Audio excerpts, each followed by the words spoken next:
Hello दोस्तों, welcome back to my YouTube channel. आपका प्यार मिल रहा है, सपोर्ट मिल रहा है, बहुत बहुत शुक्रिया। जैसे कि मैंने बताया था कि मेरा मकसद इस चैनल को बनाने का ये है कि आप सबको मोटिवेट करूं आपके सपनों को पूरा करने के लिए।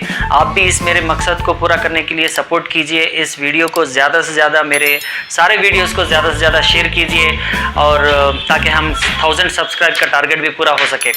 तो बेल आइकन दबाइए, सब्सक्राइब कीजिए और शेयर कीजिए। तो दोस्तों, जैसे आप जानते हैं कि रिसेंटली निखत जरीन ने गोल्ड मेडल जीता वुमेन्स वर्ल्ड बॉक्सिंग चैंपियनशिप में, और इंडियन बैडमिंटन टीम ने भी थॉमस कप में इंडोनेशिया को हरा के गोल्ड मेडल जीता। ये दोनों जो है हिस्टोरिकल जीत थी।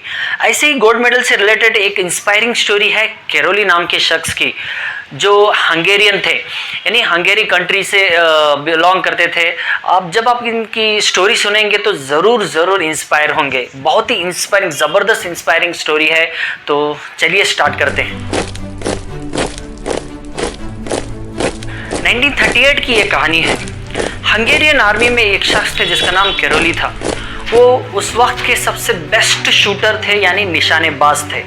उनके नाम हर नेशनल पिस्तौल शूटिंग चैंपियनशिप को जीतने का खिताब उनको हासिल था, और वो 1948 के ओलंपिक्स अपने देश के लिए गोल्ड मेडल लाने के लिए पूरी तरह तैयार थे।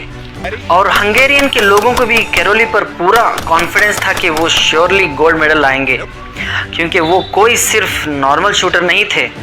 वो कैरोली एकमात्र निशानेबाज थे जिनके पास सबसे बेस्ट शूटिंग हैंड था। ओलंपिक गेम्स के सिर्फ 2 साल पहले, यानी 1938 में आर्मी के ट्रेनिंग कैंप में कैरोली एक अनफॉर्चुनेट एक्सीडेंट का शिकार हो गए। एक हैंड ग्रेनेड फेंकते समय उनके राइट हैंड में ही एक्सप्लोड हो गया और उन्होंने अपना हाथ खो दिया। वो हाथ जिससे वो ओलंपिक्स गोल्ड मेडल जीतने के लिए प्रैक्टिस कर रहे थे। कैरोली का सपना पल भर में ही खत्म हो गया, चकनाचूर हो गया। कैरोली के पास अब सिर्फ 2 ऑप्शन थे। पहला ये कि अपना राइट हैंड खोने के दुख में बाकी की जिंदगी रोते हुए निराश होकर गुजारे। दूसरा ऑप्शन, दुनिया में सबसे बेहतरीन निशानेबाज बनने के सपने को पूरा करने के लिए जो कुछ भी करना है वो करना। कैरोली ने दूसरा ऑप्शन चुना। उन्होंने अपना ध्यान उस पर नहीं किया जो उन्होंने खो दिया था, यानी राइट हैंड। उन्होंने अपना ध्यान उस पर किया जो उनके पास अभी भी था, जो कि लेफ्ट हैंड, जिससे वो मुश्किल से लिख भी पाते थे। और 1 महीने के मेडिकल ट्रीटमेंट के बाद कैरोली ने अपना लेफ्ट हैंड से ट्रेनिंग शुरू कर दिया, और 1 साल लंबे ट्रेनिंग के बाद 1939 में कैरोली ने अपना देश में पिस्तौल शूटिंग का नेशनल चैंपियनशिप में पार्टिसिपेट किया।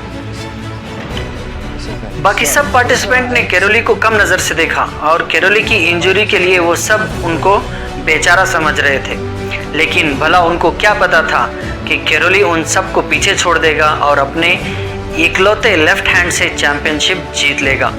और कैरोली ने चैंपियनशिप को जीत के सबको गलत साबित कर दिया। वो सिर्फ यहीं तक नहीं रुके।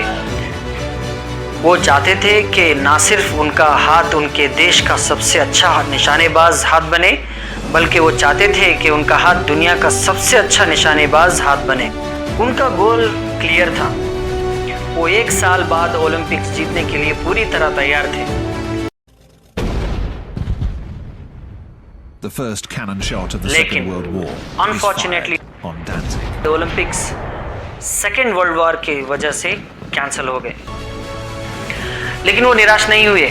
उन्होंने कहा, ठीक है, मैं अभी भी 1944 का ओलंपिक्स पार्टिसिपेट करके खुद को साबित कर सकता हूँ। लेकिन गेस व्हाट, 1944 का ओलंपिक्स भी सेकेंड वर्ल्ड वॉर की वजह से कैंसिल हो गया। Rommel retreats. कैरोली की एज बढ़ती जा रही थी और लोगों ने सोच लिया था कि कैरोली के लिए 4 साल बाद 1948 के ओलंपिक्स में नौजवान खिलाड़ियों के साथ पार्टिसिपेट करना इम्पॉसिबल होगा। लेकिन कैरोली को खुद को साबित करना था, इसलिए 38 साल की उम्र में 1948 के ओलंपिक्स में उन्होंने पार्टिसिपेट किया। दुनिया के सभी निशानेबाज अपने बेहतर हाथों से पार्टिसिपेट कर रहे थे, और कैरोली फिर से अपने एक ही बचे लेफ्ट हैंड से पार्टिसिपेट कर रहे थे।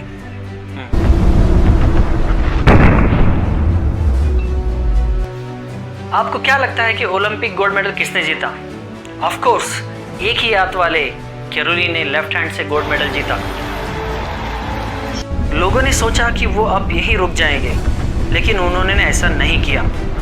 4 साल बाद 42 साल की उम्र में 1952 के ओलंपिक्स में कैरोली ने एक बार फिर देश के लिए गोल्ड मेडल जीतकर ट्रू पैशन और डेडिकेशन की मिसाल पेश की। इस बार कैरोली ने ना सिर्फ कंपटीशन जीता बल्कि इतिहास रच दिया।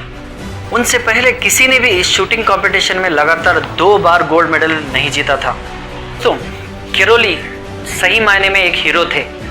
उन्होंने अपने मकसद से भटकने के लिए कोई बहाना या एक्सक्यूज नहीं दिया। तो आपका अपने मकसद पूरा करने के लिए आप क्या बहाना या एक्सक्यूज दे रहे हो? तो ये था आज का इंस्पिरेशनल वीडियो। आई होप आपको पसंद आया हो, और इसी तरह से वीडियो देखने के लिए मेरे चैनल को सब्सक्राइब कीजिए, बेल आइकन को दबाइए और वीडियोस को शेयर कीजिए और 1000 सब्सक्राइबर का टारगेट पूरा कीजिए। और मिलते हैं अगली वीडियो में। All is well.